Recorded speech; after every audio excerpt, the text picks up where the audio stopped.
أعوذ بالله من الشيطان الرجيم.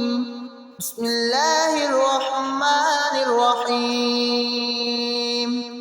يسألونك عن الشهر الحرام قتال فيه قل قتال فيه كبير وصد عن سبيل الله وكفر به والمسجد الحرام وإخراج أهله منه أكبر عند الله والفتنة أكبر من القتل ولا يزالون يقاتلونكم حتى يردوكم عن دينكم إن استطاعوا ومن يرتد منكم عن دينه فيمت وهو كافر